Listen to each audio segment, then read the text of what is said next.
All right, good morning, everyone, and welcome to this session of the Government Operations and Fiscal Policy Committee. We are beginning, this is our first session, beginning the review of the FY26 operating budget.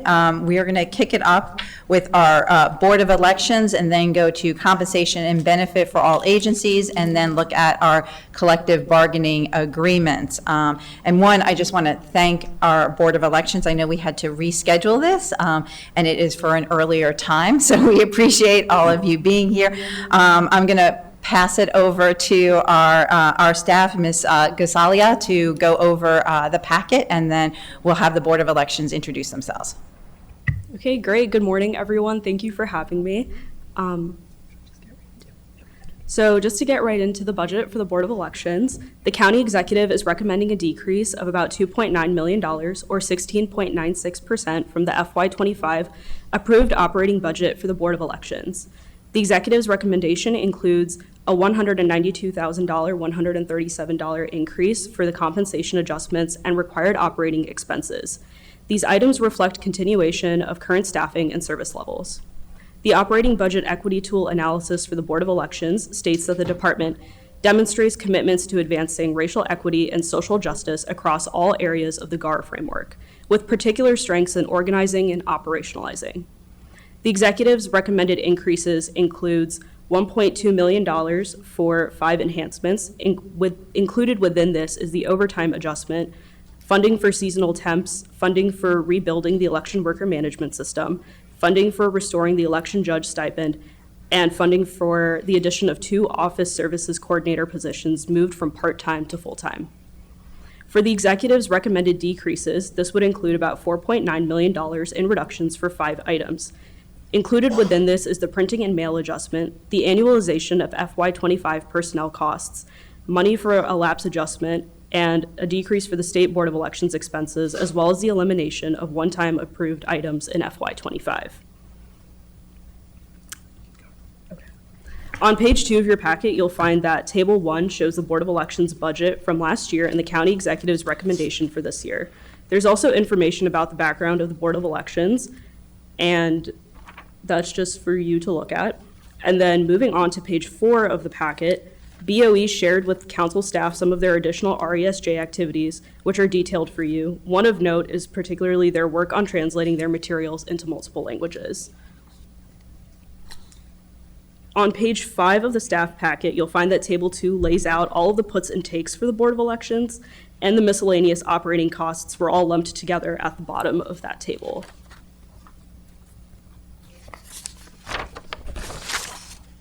Moving on, for the proposed budget changes for committee review, you'll find this starting on page 6 of your packet.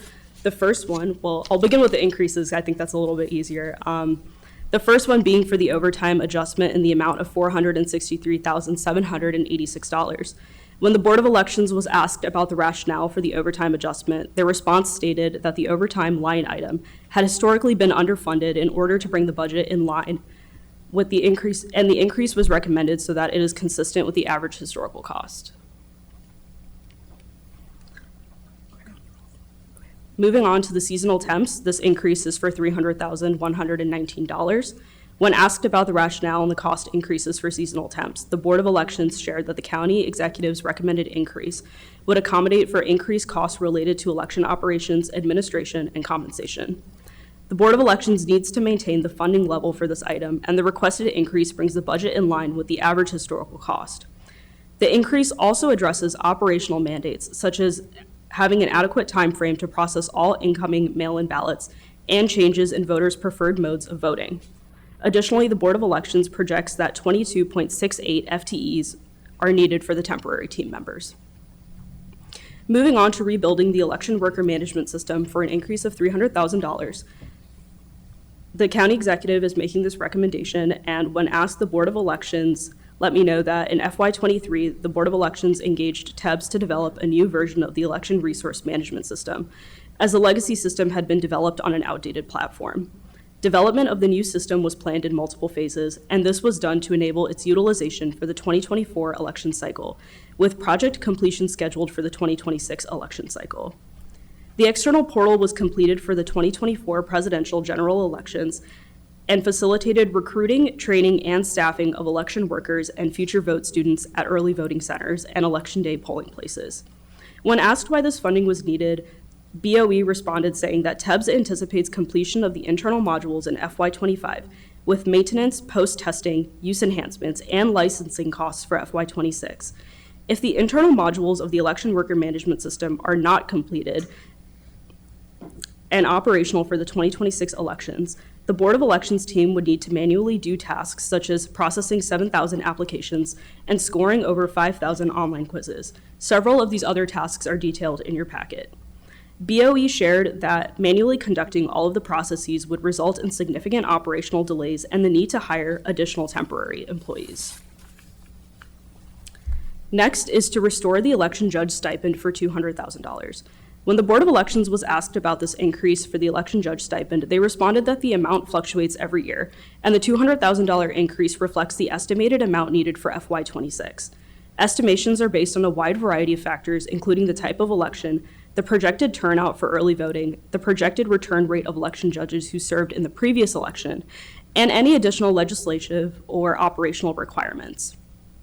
And lastly, for the increases is the addition of 2 office service coordinator positions, which were moved from part-time to full-time for the amount of $21,867. When the Board of Elections was asked about the purpose for moving 2 positions from part-time to full-time, the Board of Elections stated that the change will address the increased operational needs in the voter registration section. And this need is also reflected by increased volume and complexity in the received data sets and list maintenance processes. For the recommended decreases, the one of note for you is the State Board of Elections expenses in the amount of $708,598. When asked for more information regarding the proposed decrease for the State Board of Elections expenses, BOE explained that the decrease reflects anticipated charges from the Maryland State Board of Elections, and that these charges are a legal requirement per Election Law 9-106. Lastly, on page 9 of your staff packet, you'll find a summary table of the recommended budget changes for committee consideration. Terrific. Thank you for reviewing the packet, and an excellent packet, and I appreciate the new format, as this is the first budget we are reviewing. It is very clear. I'll turn it over quickly to our Board of Elections to introduce yourselves and to say some opening comments. Well, thank you. Good morning, President Stewart, Councilmember Katz, and Councilmember Friedson. For the record, I'm David Naiman. I'm the President of the Montgomery County Board of Elections. To my left, in actuality, not politically, is our board secretary, Ami Hober. To my right is, with no political comment whatsoever, is our election director, Boris Brajkovic, and our administrative specialist, Lisa Marino. And we're very pleased to appear before you today. We're here in support of our FY 2026 budget, and also to thank you for our FY 2025 budget. Last year, you guys gave us a one-time $70,000 increase for our outreach advertising for the 2024 general election, which we very much appreciated and put to good use. We could always use such funds, but we are not requesting it this year because in deference to the difficult budget year that we're all having. We have lots of data on the 2024 general election. The bottom line was that a little more than 76% of eligible voters turned out to vote. Roughly 1/3 of those who voted chose to vote by each of the methods. Mail-in ballot, we had 167,000 mail-in ballots. Roughly 1/3 chose to vote during the 8 days of early voting. We had 155,000 people who did that. And a little more than 1/3 voted at the 232 polling places on Election Day. 172,000 did that. There also were provisional ballot voters in addition to that. So the numbers for early voting on Election Day were actually a little bit higher when you add those in. We also have more than 120,000 voters on the permanent mail-in ballot list. So that gives you a sense of what we're dealing with. Starting this afternoon, we have a meeting this afternoon, and over the next few months, our board will be deciding about our plans for the 2026 elections, but our general inclination is to continue doing what we've been doing with roughly the same services as in the past as in 2024.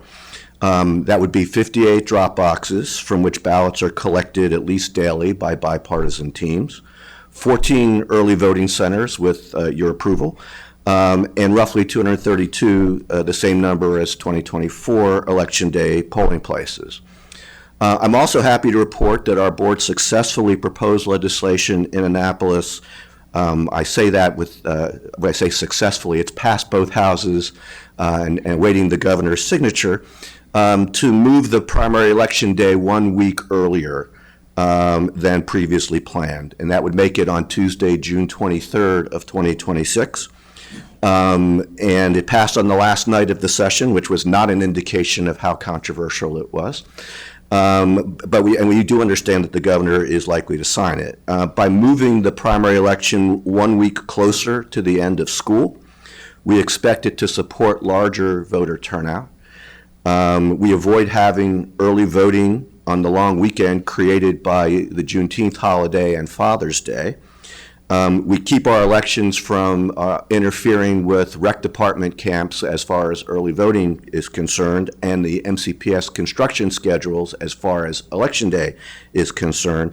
And we make it more convenient for recruiting election judges before the heart of the summer vacation season. I'll turn it over to my colleague Ami Hober and to our election director Boris Brajkovic, and then we'd obviously be happy to answer any questions you may have. Thank you, council members. We appreciate the opportunity to be here. My main purpose is to be available to answer any questions and to indicate clearly that this is a bipartisan supported budget. And if there are any questions, I'm happy to address them.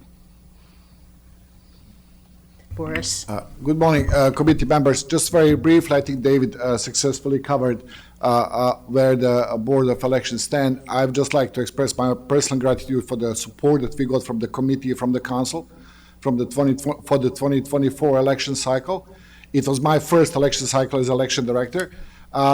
Some things were, I would say, different in 2024. I think that we certified primary election day fastest in 20 years. While the general elections brought some challenges both for us and for the state in terms of provisional ballots. The budget that we put together is aiming, as David said, to provide the continuity of service and trying to adjust to, obviously, changing patterns in voting behavior that we have in Montgomery County. Thank you. Thank you. Thank you for being here and for that presentation, that update on the last election. I do want to just say thank you to all of you and all the volunteers and everyone. I was able to come out to see some of the counting, and I know this last election, as we're looking at future elections, we're in very different times. And so being able to prepare for that adequately is important. I just had, before I turn to colleagues, one question on the budget, which is very straightforward this year, and that was on the rebuild election worker management system for $300,000. Obviously, that is in the works, something we need. You all have acknowledged the difficult budget situation we face us in, and so just wanted to dig into the $300,000 maybe a little bit more. What is certain that we will need in FY26 to make sure we're prepared for the upcoming elections, and is there any wiggle room there? Thank you for the question. When we talk about this system, there are three different angles to view it. One is operational, recognizing that we have 232 polling places and that our volunteers deliver between 6,500 to 7,000 service days. We need automated system to help us assign those volunteers to polling places, recognize their party affiliations. And on the top of that, we have 1,000 canvas service days and 500 Dropbox attendance days, which provides a volume that is beyond paper and pen, approaching the size of the county that this is. The second thing is the customer service. We are very grateful for our volunteers to come forward and help us do the election. We believe, and I believe the council members know better than I do, that our residents have moved away from paper and pen. They prefer to do everything online, preferably on their phone, and this is what system allows them. Allows them to sign in online, allows them to do the test online, allows them to take to assign for the in-person training online themselves without calling the Board of Elections or inquiring with the staff. And the third thing is, this was a legacy system. This was a 12, 15-year-old system. The county invests a lot of money in its IT programs, in IT security. We have to bring this platform on the level with the rest of the county.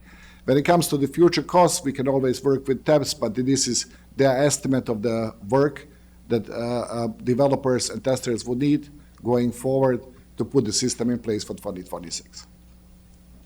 Councilmember Fritzen?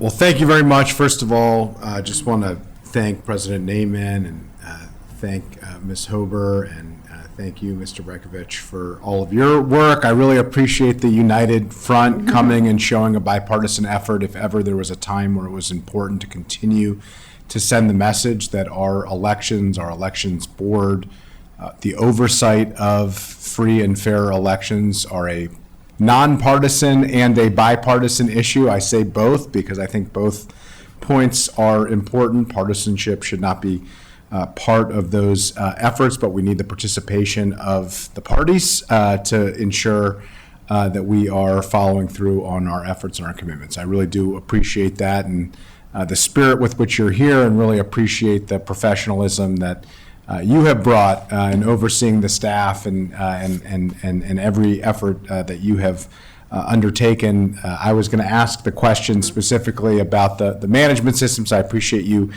answering that. I think more and more we need to be leveraging technology and making sure that we're keeping up with the expectations and demands of voters and of the public so that we're responding and reacting to that. So I really appreciate all the efforts, and thank you to the rest of the staff. Thank you to all the volunteers. As was noted, democracy is a participatory sport.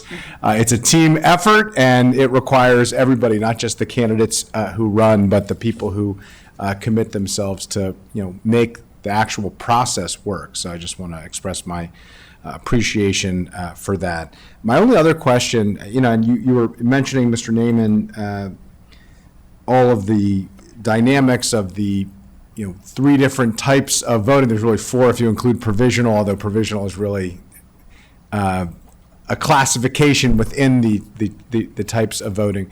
But are there changes that you are looking at, or there are trends that you are seeing in terms of adjustments that you think the board is going to need to make for future elections? I mean, you noted the 120,000 permanent mail requests, so that's an ongoing dynamic that we can prepare for.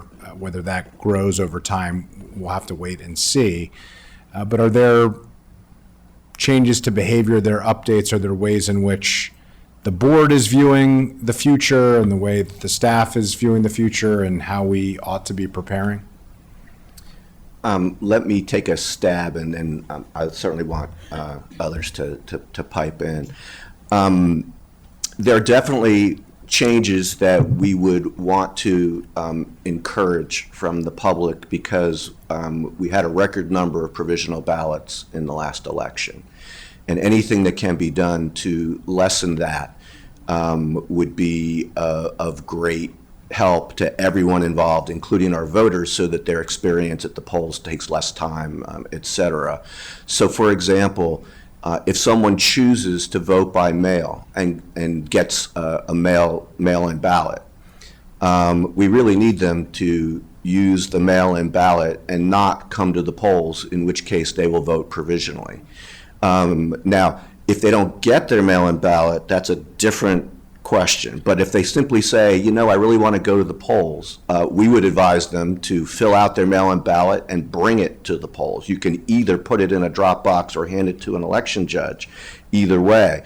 But then you don't have to wait in line, and you don't have to make the people behind you wait. Is there any analysis of the difference of, the reasons for provisional ballots and also the difference between someone who did receive it and just wasn't aware? I mean, it's hard to have that specific information, but there are two different standards here. One is I literally didn't get my ballot. That I know this is the rule, but I don't have it, and I didn't know what to do. I didn't hear back from anybody, so I just showed up because I want to be able to vote.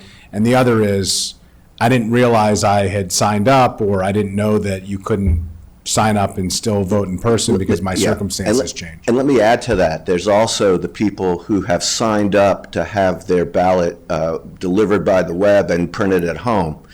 and may not realize that that's what they did. So they may be waiting for their U.S. mail when it's in their email inbox, a link to where to get their ballot. Or the other thing that happens is that people on the permanent list are getting sent their ballots 43 days, 45 days if they're overseas, 43 days if they are domestic, before the election. And they may not be thinking about it at that point, or may not be ready to vote at that point, and they forget. And believe me, I would be capable of the same thing. I'm not casting aspersions on people who forget. We have limited data because when someone says to us, I didn't get my ballot, we don't always have a way of, we know we know what happened up to the point where it was sent, but we don't know what happens up to the point of delivery. And so we obviously have to deal with what we're told. We do have data on the reasons for provisional ballots because Ami and I have to go through essentially all of them after the staff does in order to confirm the reasons. And there are a number of different reasons. We have voters who come to the polls on primary day and insist that they are a political affiliation. That's not how they're listed in the voter registry, and they get a provisional ballot for the party that they say they are, even though if they're listed in the registry, we can't count that. Under state legislation that we propose, we'll be able to count their Board of Education vote, but nothing else. We have voters who, I think the largest category are the voters who come to the polls after requesting a mail-in ballot. We have a number of other reasons that I'm sure others can rattle off, but we do have some data, but we don't really have the ability to distinguish between those who think they didn't get their ballot and those who didn't get their ballot. The best thing that we can do, as far as I'm concerned, is to educate people about what to expect. I personally want to stop calling them web-delivered ballots and start calling them print-at-home ballots because I think that gives people, we have a lot of people, we have more of those ballots than anyone else in the state. We have a higher percentage of requests for those ballots than anyone else in the state. And I'm not sure that everyone who requests them understands the work required for them and us if they get those kinds of ballots. I'd like to make sure that people understand exactly what they're getting. And if they want them, I don't have a problem with that. But if they would consider it to be more convenient to vote in a different method, I would rather that they decide that before they are on a list to get something or before they request something, rather than have them decide at the last minute that they're going to change their mind and come to early voting or come to election day.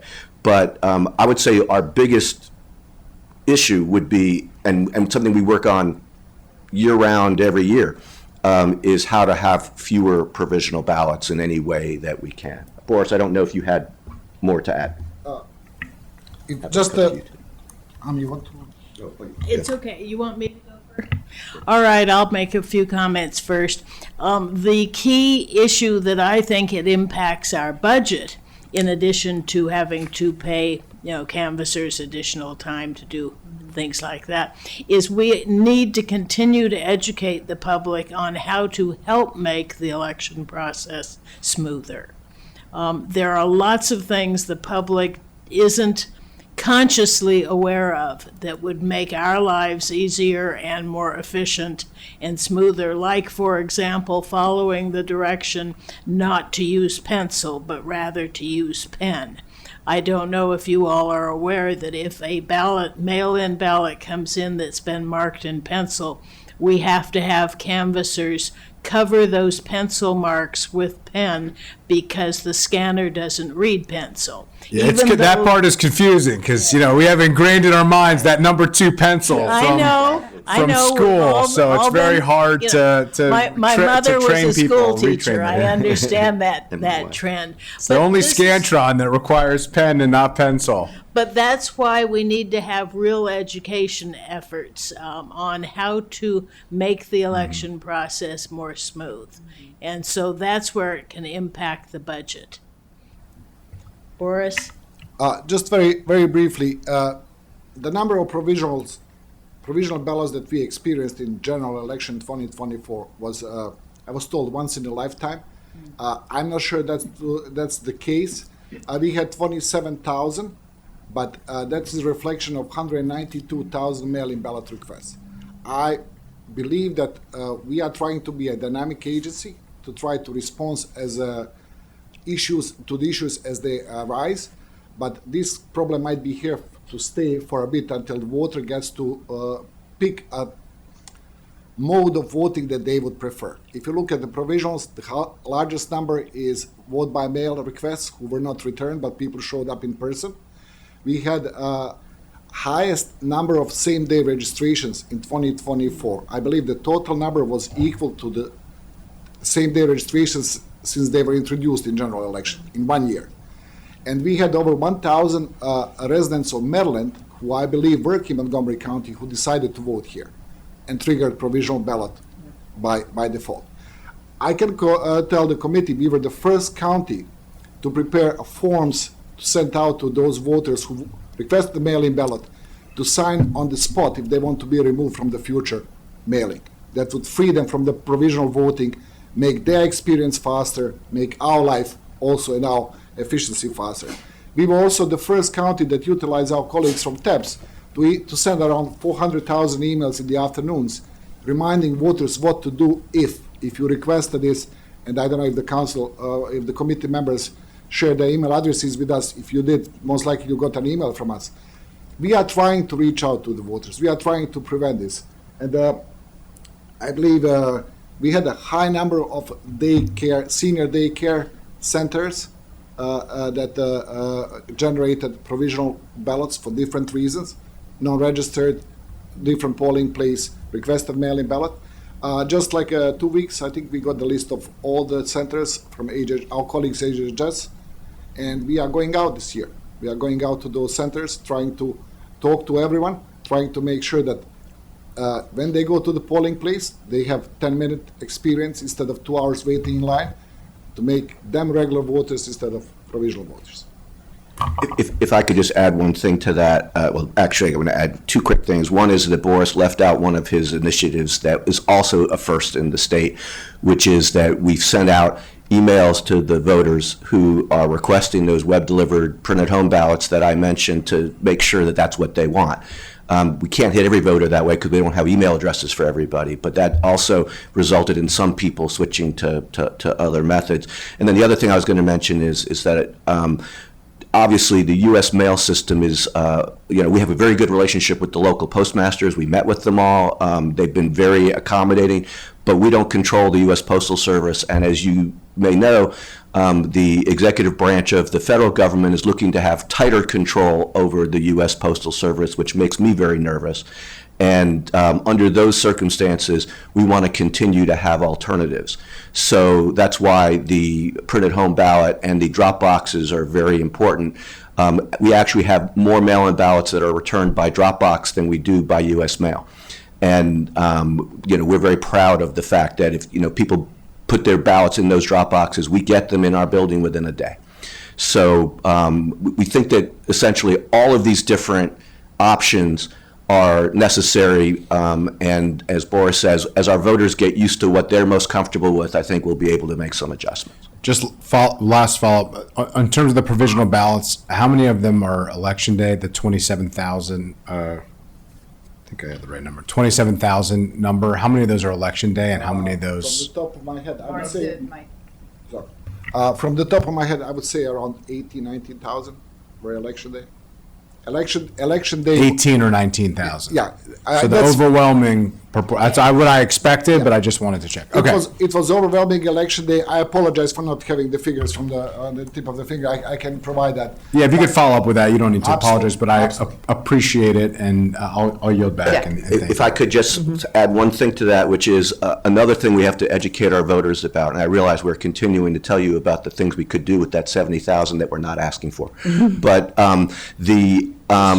this year, yes, this year. But our voters love early voting, and they love being able to vote wherever they want in the county. Yeah. But on election day, the rules are different, And I think a huge number of our provisional ballots are people who go on election day thinking that it's like early voting and discovering that it's not, especially if they happen to, say, work in downtown Silver Spring.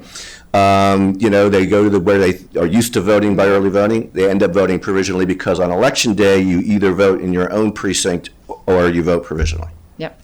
And I witnessed that firsthand. Mr. Neiman, I know you and I and Boris have had conversations about that, and I just, again, want to thank our volunteers and our election day judges, because they dealt with that onslaught of folks who, no matter how many early voting days we have, we know those last few hours, there are a lot of folks who turn out at particular places like downtown Silver Spring. So, Councilmember Katz. Thank you very much, Madam President, and thank you all for everything you do. You do an extremely good job. And I think it should be noted that we appreciate the nonpartisan discussion today. And Montgomery County, Maryland, and Montgomery County in particular, has had that distinction for many, many years. Many of your predecessors sat here in a nonpartisan manner to make certain that people's elections were done in the correct way. And, a lot of times people take government for granted. Everything's done by magic. And therefore you don't appreciate literally the day-to-day work that goes on. You mentioned that you said it was once in a lifetime. Well, even with a catch with 9 lives, I've seen many times, more times than once. This is once in a lifetime. This is a 100-year storm, and you get 2 in a week. I mean, it's what we go through, and we have to appreciate that there's always going to be something that we just didn't plan on. I am surprised that it's a third, and a third for the voting. I would have thought that mail-in would have been since it's the easiest way to do it. Though I understand, as somebody who's worked at polling places many, many times, there's a social side. There's a side where people get to maybe see the candidate that they would like to or would not like to vote for and have a discussion with them. And so I appreciate that. And my only real question is, on the rebuild management system, is there a timeline? How fast can it be rebuilt? How does that work? So the phases were put together in order to enable us to use it in 2024, and the follow-up phases will allow us to use it in 2026 to the full possible extent.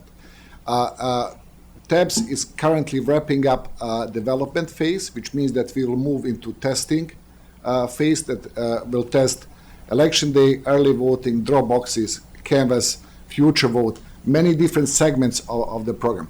And when the testing goes, there will be glitches. Obviously, they'll have to go back and forth, but we will be fully operational for 2026. Very good. Thank you very much for what you do, and I yield back. Great. So thank you for that. I would request before this budget comes before the full council that we ask TEBS for more of a breakdown of the $300,000 and the dates that we just talked about to see if there is anything. I don't see anything in this budget to recommend for reconciliation at this point, but understanding that the $300,000 was probably something TEBS had estimated when they started this project, and now that we're moving into the final stages, I'd like to see what reality looks like a little bit more and what they're scheduled for FY26. And I think that would be helpful for the full council to review when this budget comes before us in early May. But not seeing any objections on accepting the budget and recommending it to the full council, then that is our recommendation. Thank you, and thank you for joining us today and for all your help and flexibility in rescheduling this session. Next, we will turn now to our FY26 operating budget, compensation and benefits for all agencies. This is a dense packet, a lot of information that we will go through today, and then we'll take up the collective bargaining agreements. But I'm going to turn it over to our staff, Mr. Howard first, to walk us through the packet. Terrific. Good morning and thank you. And as we get organized here in the changeover, we will begin, and we'll just start walking through the staff report. We have, as you mentioned, it's got a lot of information, and so we will go through sections A through K, I think if I did my numbers, sorry, A through J, and then stop there for discussion and questions before we turn back to the committee decision points in section K. So to begin with, in section A on page 2, we have a summary of the requested FY26 compensation costs. The executive's recommendation, along with the agency recommendations, is for a tax-supported operating budget of $6.647 billion, an increase of 6.8% above the FY25 amount. Across the 4 county-funded agencies, employee compensation costs consisting of salaries as well as benefit costs comprise about 72% of all tax-supported agency expenditures, and as such, as this committee has discussed many times, the cost of government is driven both by the number of employees and the cost per employee.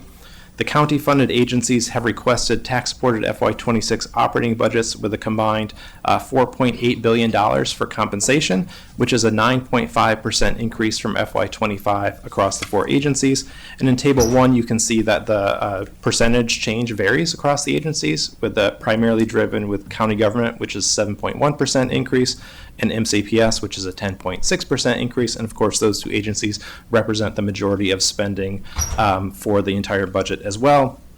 And just as another point, for county government, the council will review and make decisions on the proposed collective bargaining agreements, as well as other compensation costs that are not part of the agreements, which we'll go over today. For MCPS, Montgomery College, and Park and Planning, the final decisions on proposed FY26 pay and benefit costs will be made by their respective governing bodies based on the ultimate funding levels approved by the council. And with that, I'll turn it over to Mr. Trumka for the next section of the report. Morning, council members. So I'm going to walk through the major points, go kind of quickly through this, and please stop me if there are things that you'd like to have in more detail. We'll start on page 3, and again, as Mr. Howard said, we're going to revisit some of these items in the next agenda item, and as well as report on the collective bargaining agreements. But some context, of course, we're all very much aware of the layoffs that have happened at the federal level for many of our constituents and neighbors, noting also that the Trump administration is proposing a potential pay freeze for federal government employees that remain. And at the state level, the state budget, the General Assembly included a 1.0% general wage adjustment, or GWA. I'll be using the term GWA for general wage adjustment throughout this presentation. So 1.0% GWA in FY26, along with a step increase. So starting with the county government general wage adjustments, GWAs, for FOP members, the executive recommends a 4.85% GWA. And as we note, this is a bit higher than recommended for other bargaining units. We asked the executive for an explanation for this amount, and you'll see in italics the discussion there. Key point being that the executive believes that the starting salary for county police officers should align with that of Anne Arundel County to make it the highest starting salary for police officers in the region. For IAFF members, the recommended GWA is 3.25%, and for McGeo non-represented employees, the recommended GWA is 3.0%. We're now in the middle of page 4. We have a table that shows the history of the GWAs over the past decade. We'll note that for the 12-month period ending in January 2025, the CPI for the area showed that prices had increased by 2.7%. And indeed, in most years, the GWAs awarded to the county government have exceeded the rate of inflation. From FY15 to FY25, the CPI was about 2.3% annually, compared to GWAs for the FOP, IAFF, and McGeo at 2.7, 3.1, and 3.0% respectively over the same time period. Moving on to page 5. Service increments, executive recommends 3.5% service increments, also known as step increases, for employees who are not at top of grade. For the Management Leadership Service, MLS, and the Police Leadership Service, PLS, they receive performance-based pay increases in lieu of service increments, and the executive budget includes $1.5 million tax-supported in funding for those pay increases. CAE's budget also includes funding for longevity increments. You'll see in the table, they follow the schedule in Table 4 on the bottom of page 5. Moving on to page 6. This year, there are just a few number of miscellaneous pay adjustments, and all of them relate to the FOP. There is a personal patrol vehicle border expansion, just a 1 minute of explanation here. So some police officers receive a PPV, a personal patrol vehicle, that they may drive when they are off duty. Under the current collective bargaining agreement, most officers may drive the PPV within 10 miles of the county border. The new collective bargaining agreement would increase that limit to 20 miles beyond the county's border, and OMB estimates that the cost of this change would be about $593,000 annually. There's also an increase in the K-9 officer shift differential at a cost of about $400,000, and an increase in field training officer pay differential at a cost of $85,000 in FY26. Now moving to page 7, which is the summary of the cost of the pay adjustments. And we present this data in the table in different ways. We show the total cost, which is the cost from all funds, and the tax-supported costs, both for FY26 and the annualized cost. And the annualized cost represents a 12-month cost. And so something different this year, we note that unlike in previous years, all of the GWAs recommended by the executive would take effect at the beginning of the year. And so that minimizes the rollover of costs that spill into FY27. So in summary, on the bottom of page 7, you'll see that the total cost of in FY26 of the proposed pay increases are about $51 million. $41 million of that would be tax supported. On an annualized basis, about $55 million or $45 million tax supported. So the county government tax-supported compensation increase recommended by the executive is about 7.1% above the FY25 level. This proposed increase would be the third consecutive year of compensation costs growing at a rate greater than 7%. And for context, no recommended budget included compensation growth at a rate greater than 5% in any year in the previous decade. Now, when we talk about compensation cost growth, we talked about pay increases, but there are two other elements that are important to consider. One is the cost of employee benefits, and the other is the workforce size. You'll see, draw your attention to the chart on page 8, and you'll see that the increase in benefit costs this year is actually a greater dollar amount than the increase for pay adjustments, and more about that later. Page 9, the other factor that we mentioned is the workforce size, and you'll see in table 6 that the city's recommended budget includes 155 additional FTEs, full-time equivalents, above FY25, which is a 1.4% increase. Moving on to MCPS, the Board of Education has negotiated agreements with its bargaining units. They've recommended $122 million in tax-supported compensation increase. You'll see in the table on page 7 the general age adjustments across the board at 3.25% and service increments generally in the 3 to 3.5% range. Montgomery College has an agreement with its American Association of University Professors, AAUP, which is a 5% increase plus a fixed dollar amount increase based on the year of hire. But as of today, the College Boards of Trustees have not yet approved their agreements with SEIU or with AFSCME. For park and planning, the county portion of park and planning, there's about $5.8 million for pay increases, but also there, the commission has not yet completed their negotiations with their McGeo represented employees or their FOP employees. Those are the park police officers. And WSSC, their budget includes about $13 million for employee salary enhancements. And of course, when you meet with your colleagues in Prince George's County Council, you'll be discussing both the MNC PPC and the WSSC budget. Okay, moving on in the middle of page 10 to retirement benefits. Just a reminder that the county government has 3 different retirement plans for employees, but the defined benefit plan, the pension or the ERS, is by far the most costly at a cost recommended at about $71 million for this upcoming year. The defined contribution plan, the RSP, is an increase of about $20 million this year, and the GRIP, the Guaranteed Retirement Income Plan, which is a cash balance plan, is recommended to grow by about $12 million in FY26. All told, we're seeing retirement costs, tax-supported, increase by about 18% from FY25 to recommended FY26.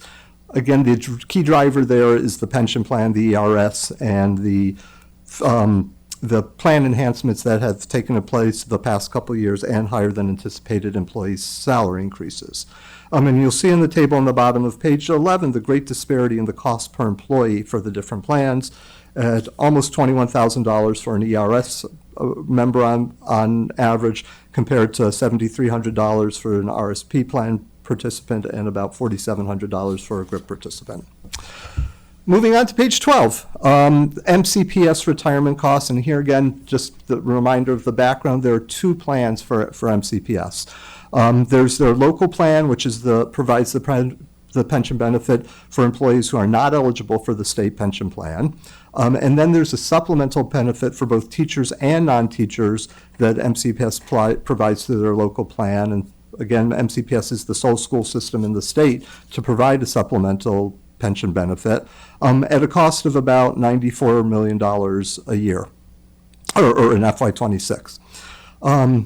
Over a decade ago, the state shifted the cost of the state plan, their normal cost to the counties. Under that previous formula, that would have cost the MCPS about $75 million this year, but as we know, within the last couple of weeks, the General Assembly shifted some of the unfunded costs, which will add about an additional $20 million to county costs, and that shift also affects Montgomery College at about $1 million.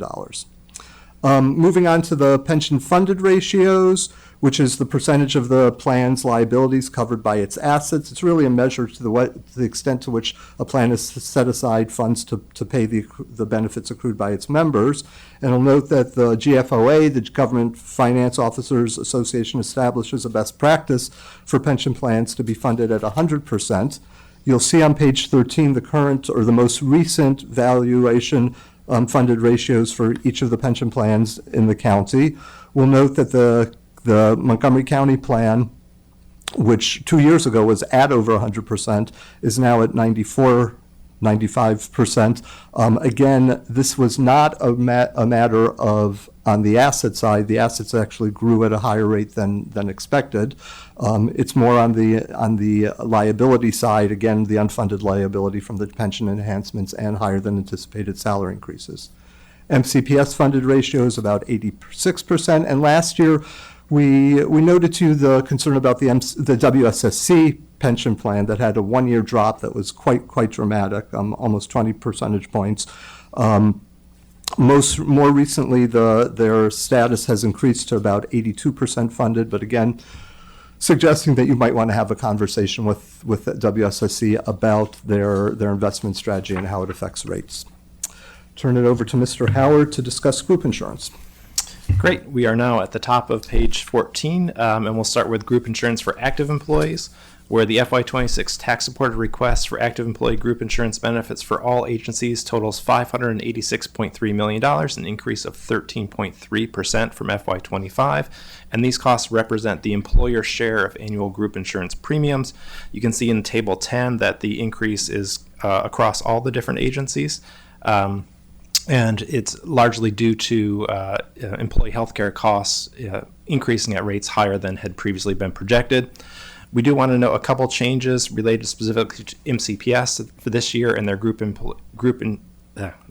their active employee group insurance plan structure. A couple different things. First is $40 million of the MCPS increase is specifically to help address their structural deficit in their group insurance plan, which the committee and the full council has discussed, and we'll have a little bit more information on that later. Second, they've worked to develop prescription and GLP-1 utilization management strategies, which they estimate are expected to reduce costs by $8.3 million in FY26 and $10.8 million in FY27 when fully annualized.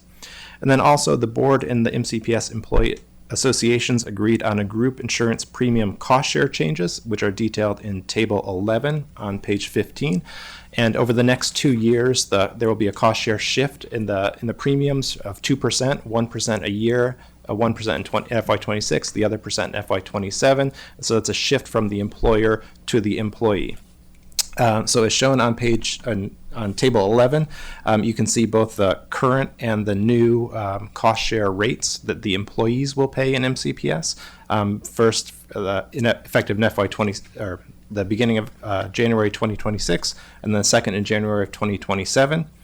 And so by the end of the phase-in period, MCPS employees will be paying between 12 and 19% of the premiums in a plan with care management, and between 19 and 26% of premiums in a plan without care management. For comparison, active county government employees pay 20% of the premiums for all plans.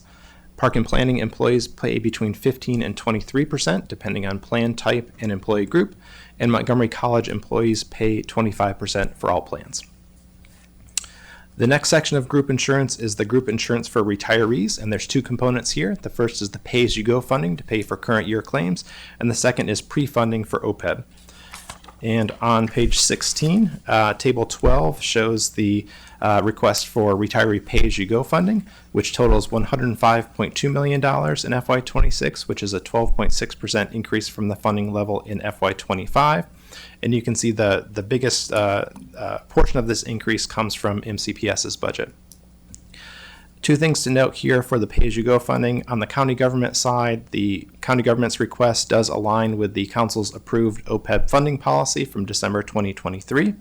And so that results in $13.5 million in utilization from the OPEB trust to help cover the current year retiree health care claims. For MCPS, the board's request continues the $27.2 million in funding that has occurred since FY15 to help support from the OPEB trust to help support the MCPS current year retiree costs. And also the same premium cost share shift that MCPS implemented for the active employees is being implemented on the retiree side as well. And so table 13 shows how the cost share will change for retirees. On page 17, we have information on OPEB pre-funding, where the executive recommends $60.8 million in tax-supported pre-funding in FY26, a decrease of $1.8 million or 2.9% from the FY25 level, and this is based on the actuarial valuations for each agency. And table 15 shows the status and the funded ratio for each agency's OPEB trust as of July 1st, 2024. On page 18, we have information on the agency group insurance funds. And as the committee is aware, the council's fund balance policy for group insurance funds is a 5% fund balance. And the table 16 shows where each agency was at the end of FY24, as well as information that we have on projections for FY25 and FY26. The county government ended FY24 with a $3.9 million fund balance, which is 1.2% of expenditures. MCPS was in a deficit for both their active employees and their retired employees of 6.4% and 2.1% respectively. Park and Planning had a 20.7% fund balance, and Montgomery College had a 6.6% fund balance. On page 19, we include some additional information about MCPS and their group insurance fund balance and projections moving forward. Based on requests from the council and the E&C committee's discussion in October 2024, MCPS has provided a multi-year plan for how they anticipate getting back to a positive fund balance in their group insurance fund, which shows, and this shows the data a little bit differently. This is retirees and actives combined into one fund balance number and one fund balance percent. But they show a projected combined deficit of 10.7% at the end of FY25. That would be 10.1%, still in a deficit in FY26. The deficit would be reduced to 3.4% in FY27, and by FY28, they would return to a positive fund balance of 2.7%.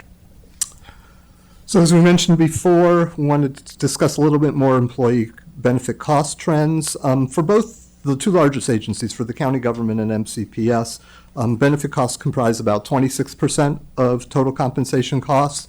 But particularly for the county government, as we mentioned, there was an outsized effect in this year.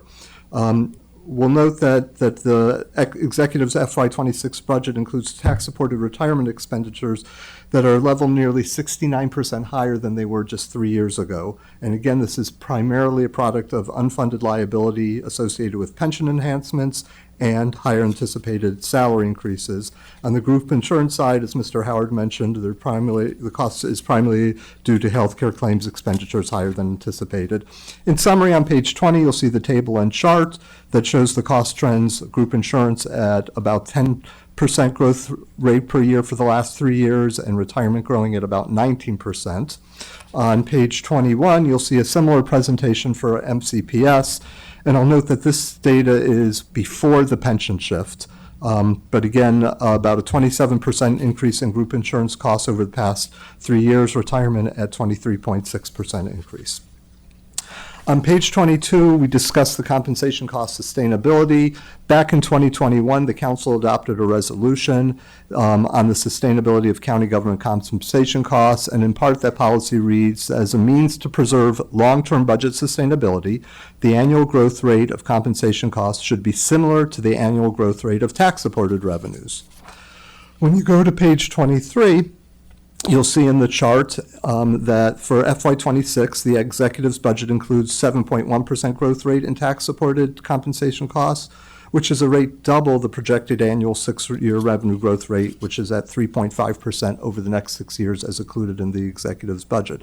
And the whole intent of this sustainability of policy is to create an alignment between recurring costs of compensation and available resources without requiring offsetting service level reductions or revenue increases. But what we show on page 24 is really the lack of alignment that we have right now. The table there compares compensation growth rates first projected at the rate of growth as recommended by the executive for FY26 versus a growth rate projected as consistent with the rate of growth of revenues. And you'll see that in the first year, there's a gap of about $47 million, growing to about $370 million by FY31, and a total 6-year gap of about $1.2 billion. So the summary message to take from this is that really the spending pattern will produce some sustainability challenges. And again, if these were to recur, it could constrain the county's ability to meet certain future spending priorities, including future pay adjustments, or necessitate raising new revenues. Section G on page 25, there are 4 NDAs or non-departmental accounts. The data here is pretty straightforward, and we'll jump on to the next section on page 26. This is the administrative costs for the ERS, the Employees Retirement System, the Retirement Savings Plan, the Deferred Compensation Plan, and the Consolidated Retiree Health Benefits Trust. The data here is on the next 4 pages, but in summary, for each of these, they have reduced costs in FY26 compared to FY25, ranging from a reduction of 17% to nearly 40%. And with that, I'll turn it back to Mr. Howard. Okay, we are now on page 29, which is the other compensation issues section, and there's 2 items here. The first is the proposed executive and legislative branch non-merit salary schedules. And the executive did propose an FY26 update for the executive non-merit appointees as required under the county code, and the council also must review and approve a schedule for legislative branch non-merit employees. One note to remember here is that decisions on these pay schedules do not actually affect any employee's pay enhancements. This is just the setting the minimum and a maximum for the different pay bands. Individual decisions on non-merit employees are up to the county executive for executive branch employees, or to council members or council leadership for appointed positions in the council office. For the executive branch schedule, which is attached on circles 47 and 48, the executive proposes increasing the scale for each category by 10%. So again, increasing the minimum and max for the different categories by 10%. There were no changes to this scale in FY25. For the legislative branch schedule, which applies to chiefs of staff and council member offices, the directors of OLO and the Office of the County Council, and the hearing examiners, the staff recommends an FY26 schedule, which is attached on Circle 49, that aligns as detailed below, with that LB1 min and max aligns with the executive's recommended min and max for the EX1 scale. The LB2 min and max aligns with the executive's recommendation for the MLS1 scale, and the LB3 aligns with the executive's recommended max for the EX3, and this is the same alignment that was created when the council approved the schedule originally. Then we have some information on agency analysis of personnel management on pages 29 and a table on page 30, which summarizes some common characteristics across the different agencies based on data such as average annual salary, gender of the workforce, and race, ethnicity of the workforce, as well as turnover rate. One thing we'll note is that county government, MCPS, and WSSC are currently working on updated versions of their PMRs, and likely will be available in late April or early May. And then the last section we wanted to go over before turning it back to the committee for questions and discussions is Section J. This is potential reductions for committee consideration. In alignment with the Council President's budget approach memo, staff did look at and prepare some scenarios or options to show if the council was interested in making some changes to compensation costs, what it would look like and the dollars that would potentially be involved. Noting that if the council does ultimately want to look at making changes to compensation costs, the procedure for implementing any of these changes would depend on which agency, employee group, and compensation element is impacted. So the first on page 31 is option number 1, which is provide funding for a reduced FY26 general wage adjustment across the county agency.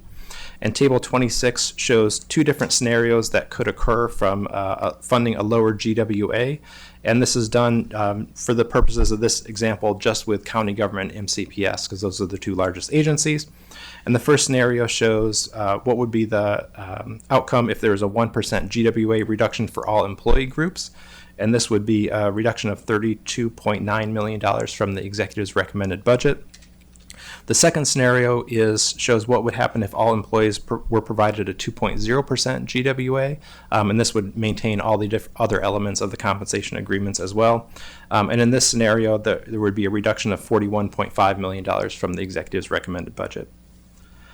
Option number 2, which is on pages 31 and 32, would be eliminate funding for service and longevity increments in FY26. And table 27 exemplifies the savings that would occur in this scenario, and again is only focused on county government and MCPS.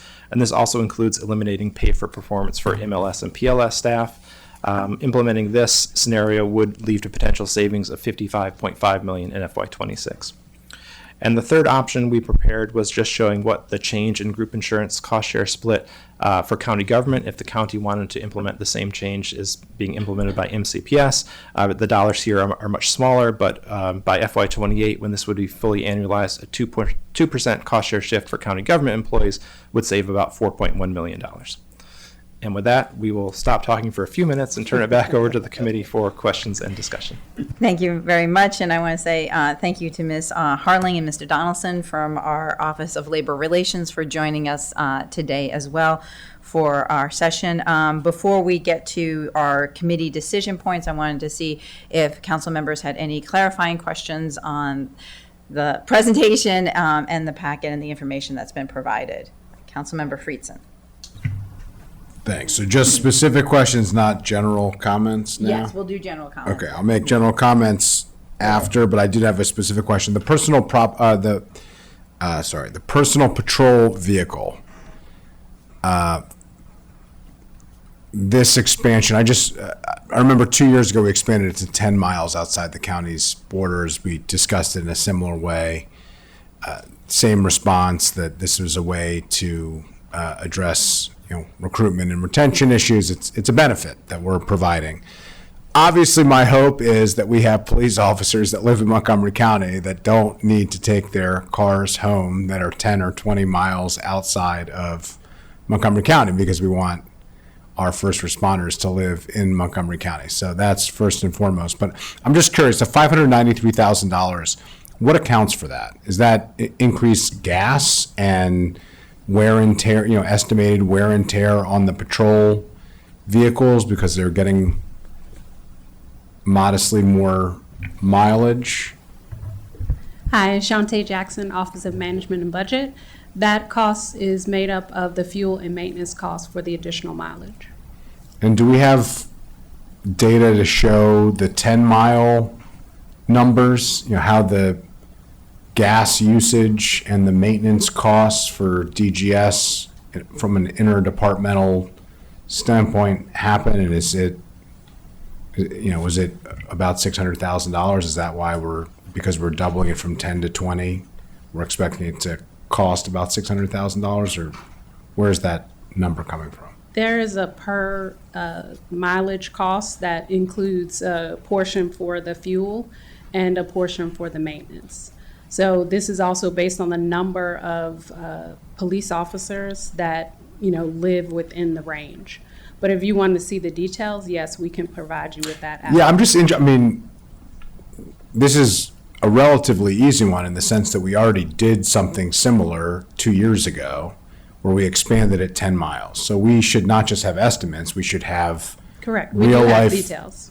details that show us what going from can't go outside the county's borders to can go 10 miles outside the county borders. If now we're going from 10 miles outside the county borders to 20 miles outside the county's borders, what that cost would be. I just think it would be helpful, and it doesn't appear that it feels like very easy data to provide, and that data has not been provided, at least as far as I can tell. Okay. It hadn't been requested by council staff, but we can provide you the specific data on that. Okay, well, it's now being requested by a council member, so I appreciate that. Thank you. Thank you for that. I will save my broader comments till after, per Great. your suggestion, Madam Chair. Councilmember Katz. And I will save mine for afterwards as well. But I did want to make a note as an example for the vehicles that are taken outside of the county. And I know people question, and it is a benefit for the person who's driving that vehicle, but it's a benefit for the Montgomery County as well. When they come here, they don't have to change cars, and that's what happened in many cases. If they lived further out than the 10 miles, they parked someplace else and came and changed cars. When we have an excitement, and hopefully we don't get excitements, but the reality is we do. When we have an excitement, you want someone to get there as quickly and as efficiently as they possibly can. And therefore, I'm certainly in favor of this change as well. They can come right away and come directly in the vehicle that they came from home in. Thanks.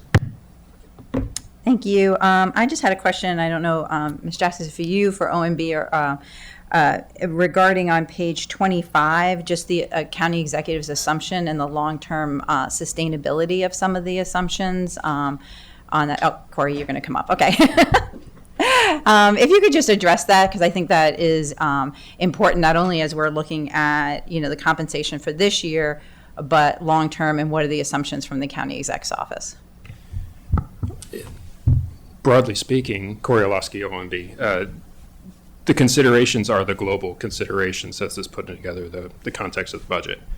And the compensation is a significant component in recruitment and retention for a lot of things. And the competition that Montgomery County faces in the market right now is pretty significant. And weighing that against a single number on a sustainability number versus what it takes to run the government, I think that's where the weighing comes in. Mm-hmm.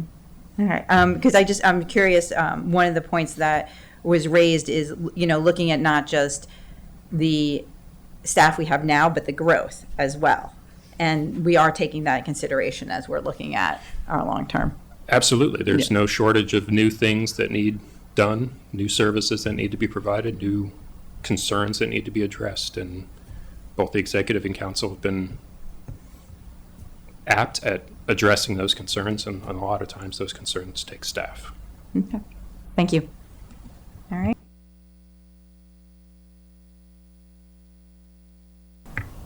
Why don't we go to the committee decision points, and then we can make statements? Is that? All right, let's go. Okay, so on page 32 in section K, we have the committee decision points. So the first decision point is on FY26 pay adjustments, and so the first decision point is kind of a hold on, because you'll make this in the next items. So the decisions on the collective bargaining agreements, the pay adjustments related to the McGeo, IAFF, and FOP contracts will be made as part of the item that Ms. Wellens will bring up next. So the second piece is the compensation adjustments outside of the collective bargaining agreements. So these are the compensation adjustments for the non-represented employees. And the table that we have on page 32 shows how those compensated pay adjustments for non-represented employees align with different compensation adjustments provided to represented employees. So council staff recommends that the committee's decisions for the non-represented employees align with the decisions that you make on the collective bargaining agreements as identified in the table on page 32. Okay, keep going. The next item is the non-merit salary schedules, which is the salary schedules for the executive and legislative branch non-merit appointees. And staff recommends supporting the executive's proposed executive branch salary schedule, and then the staff developed legislative branch salary schedule, which aligns with that. Section B is the allocations for group insurance, where staff recommends supporting the funding for the active employees' group insurance costs, the retiree pay-as-you-go group insurance costs, and the OPEB pre-funding costs. Section C is the allocations for retirement, where again, council staff recommends supporting the recommended contributions for the employees' retirement system, retirement savings plan, and guaranteed retirement income plan, and also recommends approving the FY26 administrative and operating budgets of the ERS, RSP, GRIP, Deferred Compensation Plan, and Consolidated Retiree Health Benefits Trust, while continuing to monitor the agency's pension plan funded ratios.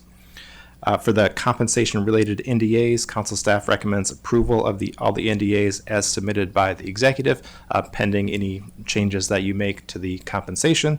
And we also recommend maintaining language in the budget resolution that first added in FY22, specifying that council approval is required for the provision of emergency or hazard pay for more than 10 consecutive days. Thank you, Mr. Howard. Those are all the decision points before us. Before I ask the committee to vote on those, if anyone would like to make some statements, Councilmember Friedson.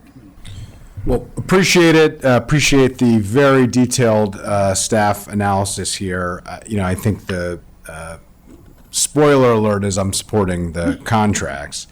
The broader issue that's been raised is that, number one, we need to do right by our public employees and our first responders.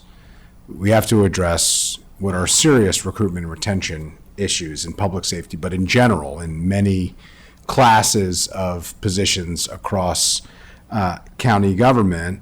And we need to ensure quality of services, public services, health and human services, government services, and public safety and emergency services. Having said all of that, we also need to address the rate of growth of county government. It's hard to do everything always.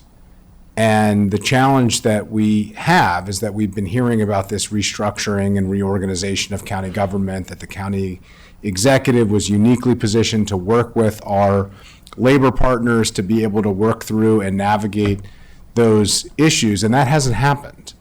And it does put the council in a really difficult position of trying to balance, on the one hand, doing right by our public employees, our first responders, and our public servants who are working harder than ever, and the needs in the community are greater than ever, but at the same time addressing what is the demands both from a sustainability standpoint and a fiscal reality standpoint, and the expectations of the public and the community and the taxpayers we serve, to make sure that we are thinking through how to address and structure and organize county government so that we are providing the level of services with the personnel in the right places for the level of services that they need. On the one hand, we're doing right by our employees, and I think that's important, and that's what I'm prepared to support. But on the other hand, the second piece of that, the other side of the coin, we haven't done. We haven't seen. We've been promised it, and it hasn't come. And so I just want to, both acknowledge that we have to do right by our public employees, that we want to ensure quality services for our residents, that we want to address the needs that we have in our community, that we need to be serious about the recruitment and retention challenges that we face that are real. But we also need to address these ongoing issues, and we have not seen it up to this point. And there is frustration that the last council had, there's frustration that I feel on this council, that we just haven't seen that to the level that I would hope and expect. And that's out of respect for our workforce and out of respect for the public that all of us are here to serve. And that's where I think this has come up short in that sense. Having said that, I'm very happy to be able to do right by our public employees and to support this proposal moving forward, but it is going to be an increasing challenge as we face all of the fiscal realities that we're heading towards to do right by our public employees and expand the size of the workforce indiscriminately, without any level of discretion, without any serious look at the positions that we have always had that we are simply adding to, as opposed to rethinking, repurposing, reimagining, and reorganizing. So with that, I'll yield back, and I appreciate the time. Councilmember Katz? Thank you very much. Well said.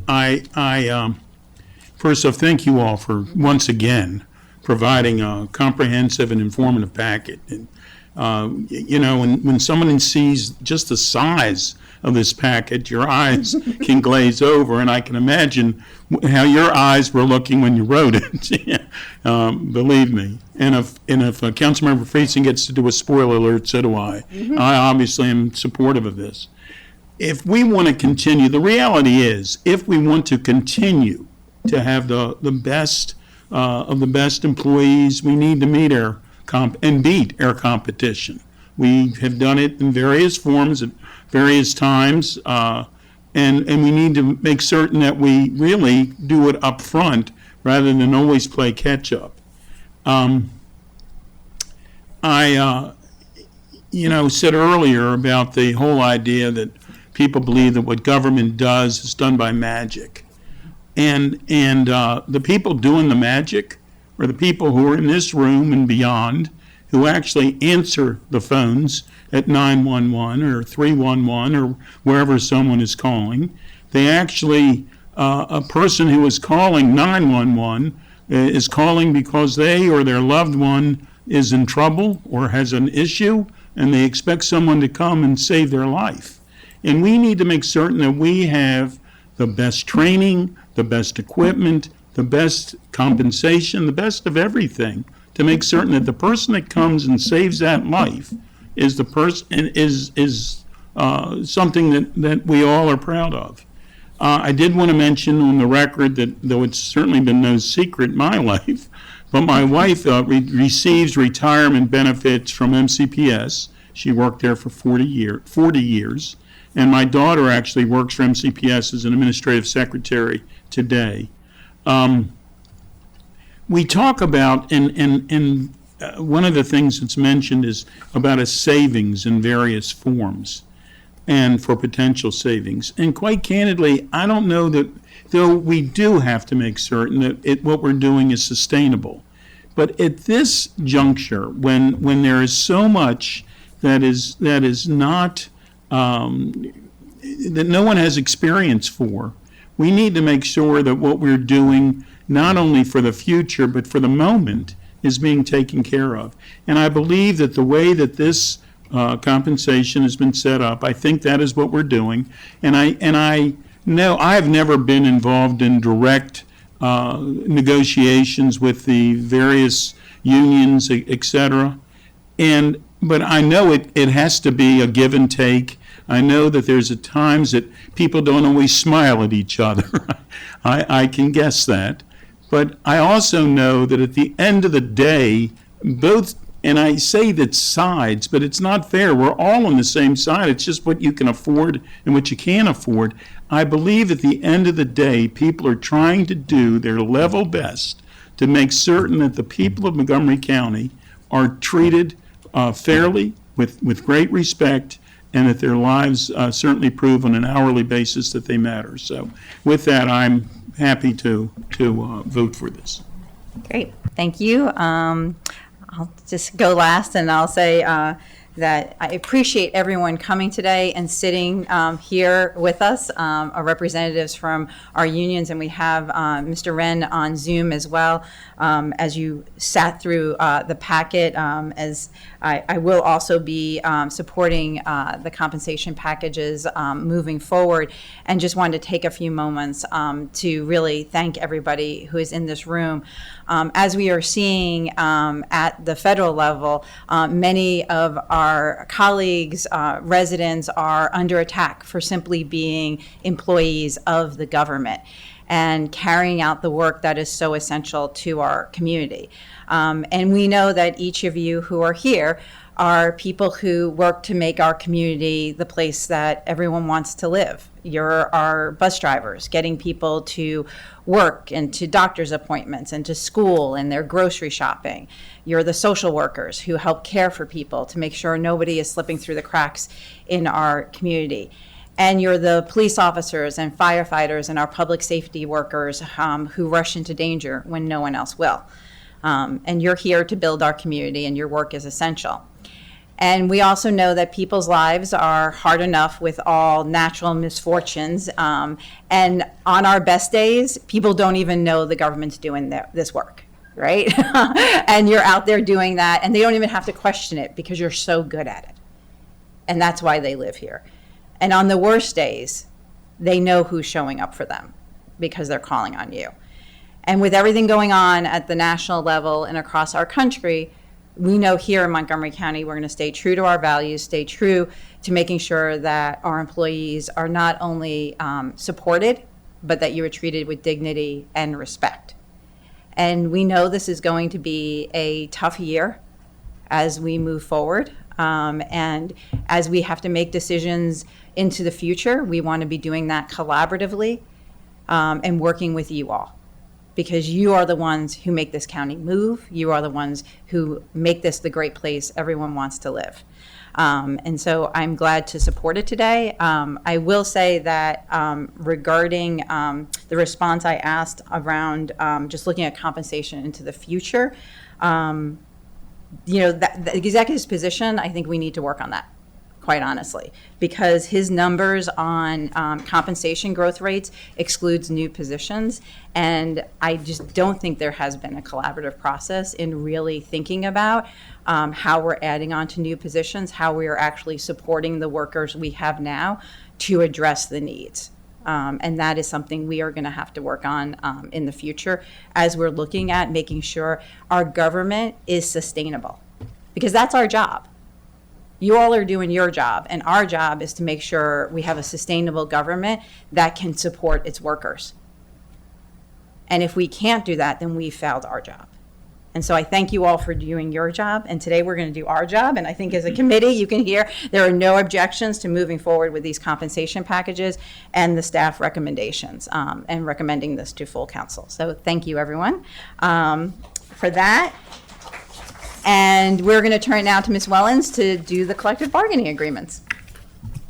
Thank you, Madam Chair and council members. Your item number 3 on your agenda is, of course, the resolutions to indicate the intent to approve or reject provisions of county government employee collective bargaining agreements. As you know, this is an annual practice that under Chapter 33 of the County Code, the council reviews any term or condition of a collective bargaining agreement requiring an appropriation of funds, present or future fiscal impact, or the enactment, repeal, or modification of a county law or regulation for the upcoming fiscal year, in this case FY26. And the council, in terms of timeline, the council makes these resolutions to indicate its intent on or before May 1st, unless the council decides to extend that deadline, which is up to the council's discretion. So for this upcoming year, there haven't been any proposed changes to county laws. So there are no, unlike in some prior years, there's no pieces of legislation before you associated with these agreements. The FOP, the Fraternal Order of Police Agreement, was renegotiated for the upcoming fiscal year. So this is going to be year 1 of the FOP agreement. For the IAFF agreement, that we're in year 2, which will be the final year of this current agreement, and then it's year 3 of the McGeo agreement, which is also the final year of the current McGeo agreement. So next year you'll be seeing a couple of newly renegotiated agreements. I need to apologize. There are a couple of numbers that Mr. Trumpka stated correctly that I put incorrectly in the packet, I will submit a corrected packet to make sure there's no confusion. I apologize for that. Mr. Trumka already outlined, it was very thorough, I believe, all of the provisions, which are summarized for you on pages 2 through 3 of this packet. And in addition, there is a chart for you to summarize the proposed terms that have the fiscal impact for FY26 for the committee's review. And then with respect to each bargaining unit, the packet contains the proposed resolution for each agreement, the memo that was provided from the county executive regarding each agreement, that followed by a fiscal impact summary, followed by the proposed salary schedules, followed by the amendments to each agreement that are pertinent for the upcoming fiscal year. And then you can also see there are links for the full agreements, which in order to read the full collective bargaining agreements, you can go to the Office of Labor Relations website. They're all available there in full. And lastly, just to note, I believe the only thing that Mr. Trump maybe didn't mention was in terms of the FOP agreement, which of course, since that's newly renegotiated, there's kind of some more changes there than you'll see for the other unions for this year. There were some changes to the issued equipment, which is Appendix I of the collective bargaining agreement, and that's available. If you want to see the specific changes to the equipment, Appendix I starts at Circle 108 of the staff packet. I believe that's everything. Again, I will submit a corrected packet to make sure that all of the numbers are squared away. And thank you to Ms. Harling for reviewing the resolutions, making sure everything is 100% accurate. Thank you. Great, all right, so we have before us the collective bargaining agreements. Would someone like to move a motion to adopt them? Councilmember Katz?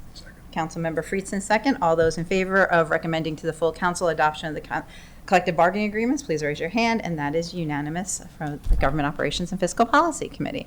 Thank you all. That is all our business today. Again, thank you to everybody who was here and all of your work every day. So we are adjourned now.